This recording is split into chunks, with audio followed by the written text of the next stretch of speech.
సిలువకు ముందు ఏం జరిగింది, సిలువలో ఏం జరిగింది, సిలువ తర్వాత ఏం జరిగింది, ఇట్లా 3 రకాలుగా మనం ఆయన జీవితాన్ని తెలుసుకోవచ్చు.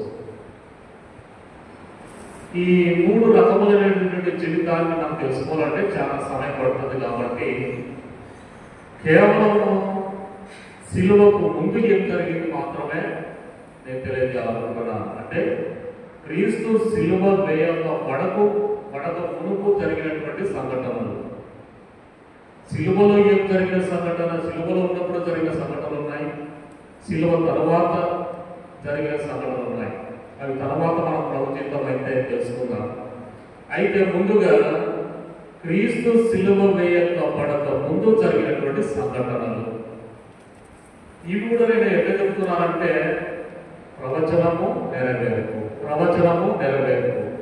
ఇట్లా నేను ఒక్కడికి చెప్తున్నాను. కాబట్టి జాగ్రత్తగా దయచేసి మీరు శ్రద్ధగా ఈ లేఖనాన్ని వినవలసిందిగా నేను మనం చేస్తున్నాను. క్రీస్తు సిలువ వేయక పడక మునుపు జరిగినటువంటి సంఘటనల్లో ఆయన స్నేహితుని వలన అప్పగించబడము మనం చూస్తాం. సిలువకు ముందు జరిగినటువంటి సంఘటనలు ఇవి. సిలువకు ముందు జరిగినటువంటి సంఘటనల్లో మొట్టమొదటి సంఘటన ఏంటంటే ఆయన స్నేహితుని వలన అప్పగించబడడం. ఇది అసలు ప్రవచనంలో ఒక మాట ఉంది. ముందు ప్రవచనం తెలుసుకున్న తర్వాత నెరవేరుకు మనం వెళ్తే మంచిది. ముందు ప్రవచనం ఏం చెప్తున్నారో ఒకసారి చూద్దాం.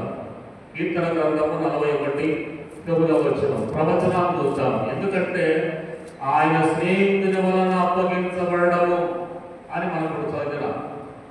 మరి దాని ప్రవచనం ఏమన్నా ఉందా వాక్యంలో ఒకసారి చూద్దాం. కీర్తన 41 వచనం, నేను నమ్ముకొనిన నా హితుడు, నా ఇంట భోజనం చేసిన వాడు నన్ను తనుటకై తన మడివెనెత్తెను.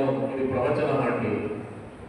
సిలువకు ముందు జరిగినటువంటి వాటిల్లో సంఘటనలో మొట్టమొదటి ప్రవచనం ఏంటంటే నేను నమ్ముకునే నా హితుడు అంటే నా స్నేహితుడు, నా ఇంట భోజనం చేసిన వాడు నన్ను తనుటకై తన మడివెనెత్తెను. ఎవరైతే నా స్నేహితుడు ఉన్నాడో ఆ స్నేహితుడిని నేను నా ఇంటికి తీసుకొని పోయి నాకు కలిగిన దాంట్లో నేను అతనికి భోజనం ఏర్పాటు చేస్తే ఆ భోజనమును తిన్న తర్వాత వాడు ఏం చేస్తున్నాడు, నా మీదికి తిరుగుబాటు చేస్తున్నాడు. నా స్నేహితుడు బాధలో ఉంటే, వేదనలో ఉంటే, శ్రమల్లో ఉంటే నా ఇంటికి నేను తోడుకొని పోయిన నా హితుడిని నా స్నేహితుడిగా భావించుకొని అతన్ని నా ఇంటికి తోడుకొని పోయి అతనికి నేను భోజనం పెడితే వాడేం చేస్తున్నాడు, నా మీదికే తిరుగుబాటు తన మడిమనెత్తాలని రాయబడిందంటే తన కాలు నెత్తినాడని వాక్యాలు మనం చూస్తాం. ఈనాడు అదే కదండి, మనం ఎవరికైనా మేలు చేస్తే మనం కీడు చేసే వాళ్ళు ఎక్కువ తయారైపోతారు. ఎవరికైనా మనం మేలు చేసుకుంటూ పోతుంటే మనకు కీడు చేసే వాళ్ళే తయారైపోతున్నారు. మేలుకు మరి ప్రతిఫలం ఏంటంటే కీడే కలుగుతా ఉంది. ఇది కేవలం ఇప్పుడే కాదు, యేసుక్రీస్తు ప్రభువు ఉన్నటువంటి కాలం నుంచి జరుగుతూ ఉన్నది, ప్రవచించిన కాలం నుంచి జరుగుతూ ఉంది. ఏమంటాడు కీర్తనకాడు ఇక్కడ, నేను నమ్ముకుని నా హితుడు, నా ఇంట భోజనం చేసిన వాడు నన్ను తనుడకై తన యొక్క మడమనెత్తెను. ఇంత మేలు నేను అతనికి చేస్తే వాడేం చేస్తున్నాడు, నా మీదుగా తిరుగుబాటు చేస్తున్నాడు. మరి ఇక్కడ రాయబడినటువంటి ఈ లేఖనము, ప్రవచించబడినటువంటి ఈ లేఖనము మనం మత్తయి సువార్తలో చూస్తాం.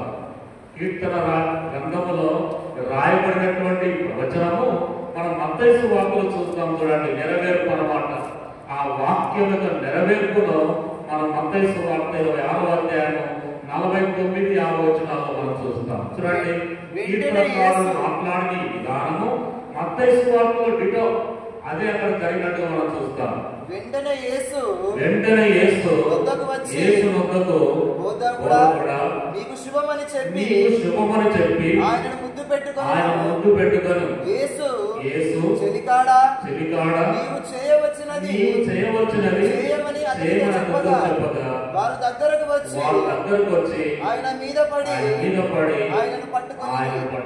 అర్థమైందండి, కీర్తనకారుడు అక్కడ చెప్పిన ప్రవచనము ఈ మత్తయి సువార్త 5వ అధ్యాయంలో నెరవేరుస్తున్నాడు. కీర్తనకారుడు ఏమన్నాడు అక్కడ? నేను నమ్ముకుని నా ఇతడు నా ఇంట భోంచేసిన వాడు నన్ను కనుడపై తన మడిమను ఎత్తేను అంటారు అక్కడ. అయితే మరి నెరవేరు చూడండి, అదే జరుగుతా ఉంది. నా వెంట తిరుగుతున్నవాడు, నా వెంట వచ్చిన వాడు, నాతో కలిసి భోంచేసిన వాడు, నా సందేశం విన్నవాడు, అంటే నా బోధ విన్నవాడు, నా అద్భుత కార్యము చూసిన వాడు, నా వెంట నడిచిన వాడు నాకే వెన్నుపోటు పొడిచినాడు. చూసారండి, ఎంతో విశ్వాసముతో నమ్మకముతో అతడు ఒకవేళ దుర్మార్గుడైనా సరే నన్ను చూసి, నా నడవడికను చూసి, నా మాటను చూసి, నా యొక్క ఆలోచన విధానం చూసి అతను మారు మనసు పొందుతాడేమని 12 మంది శిష్యుల్లో అతన్ని నేను ఒక అపోస్తలునిగా పేరు దాచి తీసుకొని వస్తే మారు మనసు పొందుతాడని నేను ఆలోచన చేసి అతను అపోస్తలుగా చేస్తే అతను ఏం చేసినాడు? నా వెంటనే వస్తూ నాకు వెన్నుపోటు పొడిచినాడు. నా వెంటనే నడుస్తూ, నా వెనుకంటనే వస్తూ నన్ను వెన్నుపోటు పొడిచినాడు. వెంట పొడిచినాడు. వెంటనే యేసునందుకు కూడా నీకు శుభమని చెప్పి ఆయన ముద్దు పెట్టుకను. యేసు చెలికాడ నీవు చేయవచ్చినది ఏంటో చేయమని చెప్పాను. చూసారా, చెలికాడని కూడా స్నేహితుడే అర్థం. నాకు ఇంకుడా అంటే కూడా స్నేహితుడే అర్థం, చెలికాడన్న కూడా స్నేహితుడే అర్థం. ఇంతగా స్నేహంగా దేవుడు మనల్ని భావిస్తే మనలందరూ దేవుడు ఎంతగా భావిస్తున్నాడు? స్నేహితులుగా భావిస్తున్నాడు. మనతో స్నేహం చేస్తున్నాడు. ఒక అన్నదనో మరి తమ్ముడిగానో లేకపోతే ఇంకొక రక్త సంబంధిగా చేసి దూరం అయిపోతాం ఉద్దేశంతో పరిశుద్ధాత్మ దేవుడు చేస్తున్నాడు.